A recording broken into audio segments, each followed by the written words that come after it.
Hello, everybody. My name is Marco Anglisani, and I am an economist at CIPHER USC, and I'm going to chair this session, which is about understanding bias.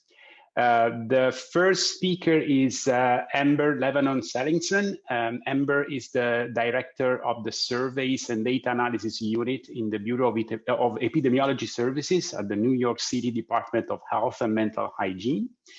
Under Amber's leadership, new surveys have been added to the health department's efforts to promote and protect the health of all New Yorkers. Among them, I would like to mention the Social Determinants of Health Survey and the Health Opinion Poll, and more recently, the Healthy New NYC panel in 2020. So I'm going to leave the stage to Amber, who is talking about assessing bias from address-based sampling frames in the Healthy NYC survey panel. Thank you. Thank you, Marco. Well, hello, everybody. As Marco said, my name is Amber Levanon Seligson, and I work in the New York City Health Department. And today I'll be presenting some additional information about the Healthy NYC panel that Sarah Dumas described in the earlier session. And I worked on this project with several colleagues, Aldo Crosa, Jenny Tiberio, Summer Shia, and Sharon Perlman.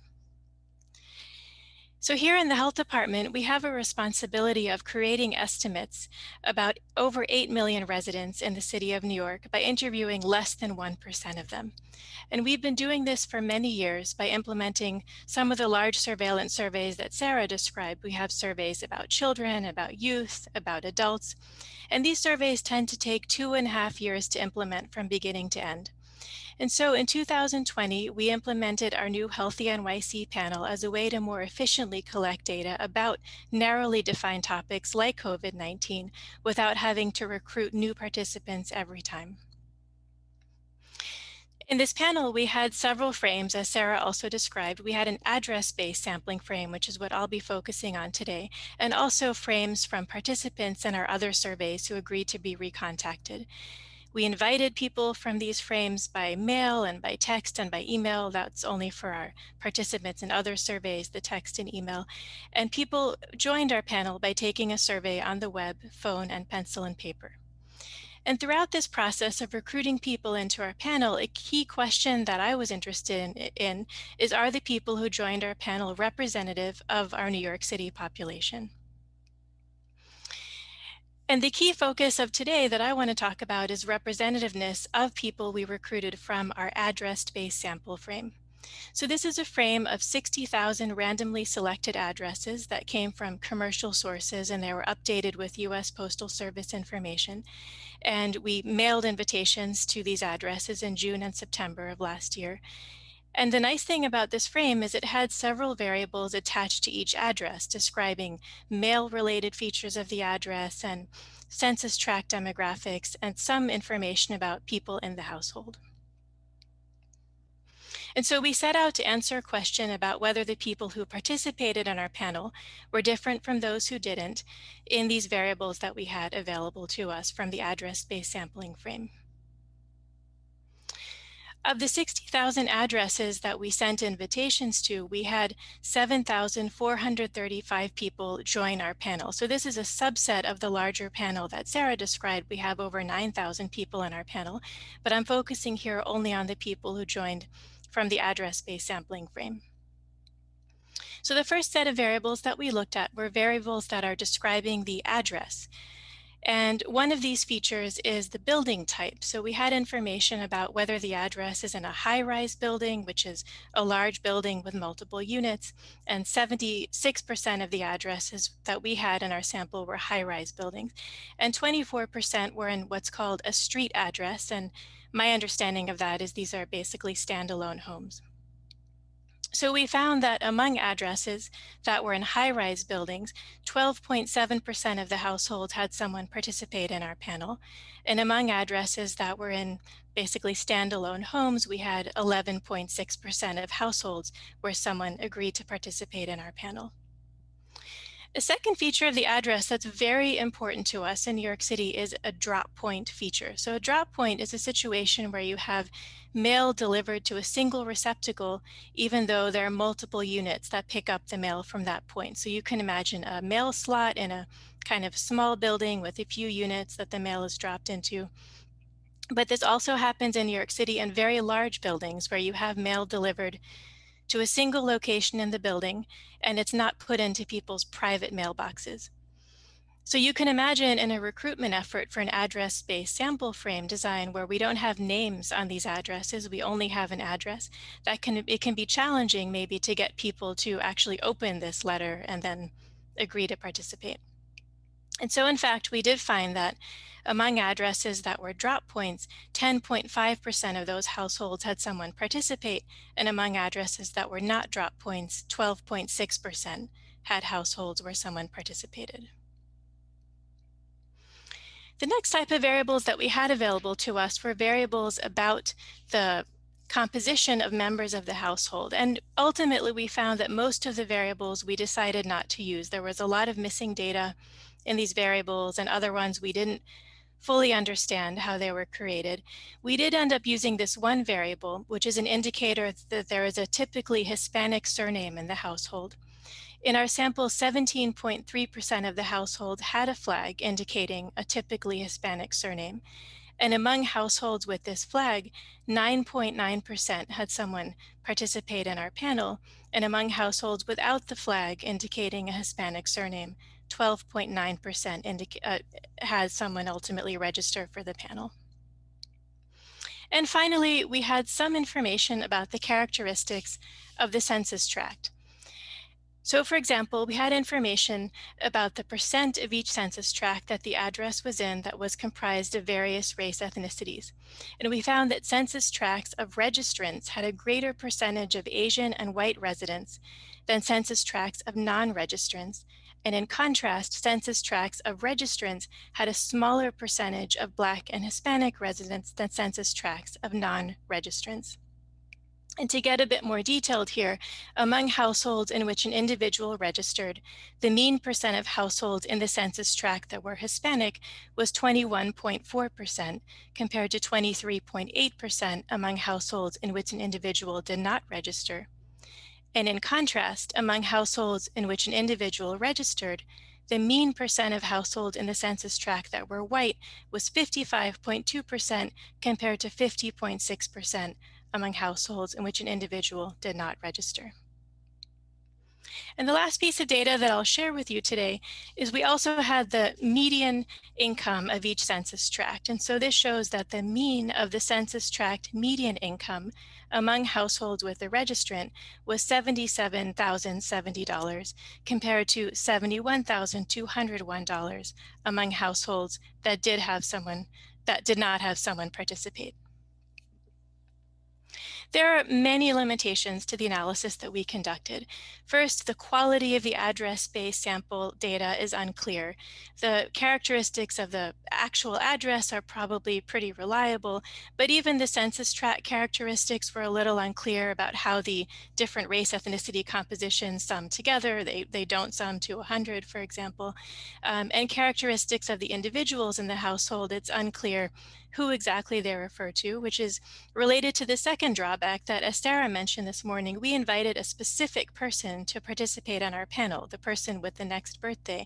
But the information about members of the household describes multiple members of the household, and we don't know how the person we actually wanted to participate relates to those other individuals. In addition, there are a lot of data that were not captured by these few variables that we had in our address-based sampling data set. And in addition to that, the bias that we were looking at is really only the first stage of bias in the surveys that are ultimately conducted through our panel, because we have bias in who agrees to sign up for the panel, but then we have bias in who actually takes the surveys once we invite them to take any particular survey. And all of this work about bias, really the most important question is, do any of these elements, do they associate with health indicators, which is ultimately the most important question for us to reckon with as we try to create health estimates. Nevertheless, there were some important results. We did find variation in the likelihood of registering for our panel, by postal characteristics of the mailing address, by household composition, and by characteristics of the census tract. And so this led to a few follow-up steps. First, we do want to assess whether any of these biases and who participates may be associated with health indicators. And second, we want to explore ways to mitigate approaches to bias. We are already creating survey weights to weight the data that we collect from our panel, but as a result of this analysis today, we'll be adding some elements to a non-response adjustment component of the survey weights to address household income. And in addition, as we refresh our panel in the coming years, we might consider more targeted sampling to address some of these biases. So thank you very much, and I'm happy to take questions. Great. Thank you very much, Amber. This was very interesting. I have a first question in the chat that I'm going to read. It says, what was in the addressee line on the envelopes that were made out to the ABS sample addresses? Yeah, so we didn't have a name. We had, in some cases, a particular apartment number. And in the drop point addresses that I was mentioning, this was particularly challenging. Some drop points do come with an address, with an apartment number when we get this frame, but some don't. And so in those cases, we did research about the particular buildings in our sample. We tried to learn from the research, are the buildings, the apartment numbers labeled by letter, by number, how does this work? And we try to enumerate them and randomly select an apartment number. In many cases, we couldn't find that, and so we just labeled them Unit A, Unit B, and then randomly selected. I see. Second question, did you compare the information from the vendor with information on the respondents who actually joined the panel? How well did this match? We didn't do that, and that would be an important step in trying to understand the quality of the ABS information. Great. And then how many different languages was the recruitment done in? The recruitment was done in English, simplified Chinese, traditional Chinese, Russian, and Spanish. Okay. So I have a couple of questions. The first one is the difference that is about the difference you showed us by building type. Mm-hmm. So is it the case that the street building type is a proxy for higher income households?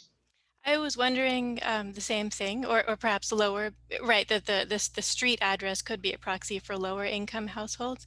Oh, for lower, okay. It could be that the high rises tend to be comprised of higher income. I mean, that would sort of match with the census tract median income information, but I am also wondering about that. I don't know, and it's something that I think warrants further exploration if these are all just sort of confounders for various characteristics of people and buildings. Same with the drop points, that could also be the case. Right. And another question I have is about the type of effort that you will make to recruit possibly underrepresented groups. So what exactly do you have in mind besides the sample weights which you mentioned? For instance, do you plan to oversample underrepresented groups? Mm-hmm. Or to apply different types of strategies to get more of these people? Yeah, so we haven't yet developed a new strategy for an overarching refreshment of our panel, which we hope to do maybe about a year later. But in May, as Sarah mentioned, we are going to do some new recruiting from 3 areas of New York City that are called our Neighborhood Health Action Center areas. These are neighborhoods in the city where we have a lot of services, and these will be residents that are unique, different from the general New York City population, and might address some of this. I see. And the reason why you are thinking of using income for the weights is that you think, so now my question would be, are you sure you want to use income when producing weights, given that it is known to be measured with quite a bit of error?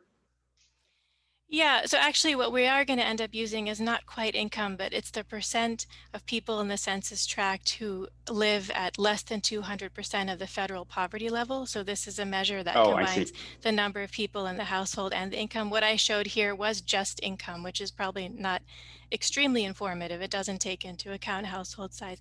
But yeah, you know, income from the census tract is certainly, there may be error in this. The data come from things like the American Community Survey, though, which are very reliable sources of information. I know, but yeah, I was But I wondering agree. about it because most traditional surveys, including the HRS, for instance, do not weight using income, but they just use basic demographics that are hopefully measured with less error or little error. And just to clarify, this will be for a non-response adjustment component of the weighting. So that's what I was it's sort of a step in many steps that go into the ultimate weights that are created. I see. Great, thank you.